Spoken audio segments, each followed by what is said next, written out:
Hello everybody, and welcome to the introduction on a series of videos about how to prepare for map quizzes. In the introduction, we want to talk about a couple of things to keep in mind through the whole process. Things that you may have thought about before or things that you haven't thought about before that hopefully will be helpful in memorizing for map quizzes specifically, but also you can use this general strategy for memorizing anything. So the first thing that we want to talk about is when kids often think about learning and memorizing, if they're not doing well, they always think, okay, we got to just do it more. But I want you to think about studying smarter instead of harder.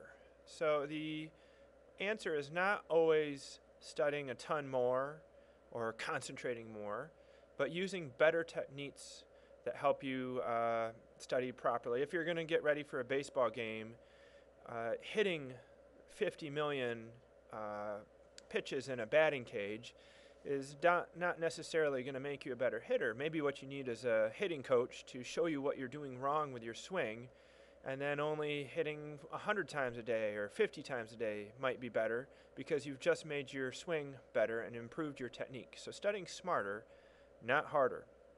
The other thing to think about is making sure that your practice, and in this case that would be the studying at home and memorizing things, mirrors or is exactly like your performance. For example, if you were going to get ready for a baseball game again and you were going to be playing in the left field, it wouldn't be very smart to be practicing catching all the time. You should be out in left field practicing catching fly balls, throwing into the cutoff man, and so forth, doing the things that a left fielder has to do. Running, preparing to look up into the sun to try to catch fly balls, etc. That's what you're going to be doing in a performance. And yet, oftentimes when we're practicing for a map quiz, that's the kind of thing we do. We study at home in a different way than the actual quiz is going to be, and then when we get to the quiz, we're surprised. So you've got to make sure you know what the quiz is going to be like so that you can practice that way at home. The third thing to think about is use the way your brain thinks. Use your brain habits. And we'll talk more about these later, but in your life, your brain has learned ways of thinking and has certain habits of how it does things. So use those habits to do better. So study smarter, not harder. Making sure your practice at home is like your performance or the way you're going to take your quiz at school or your test.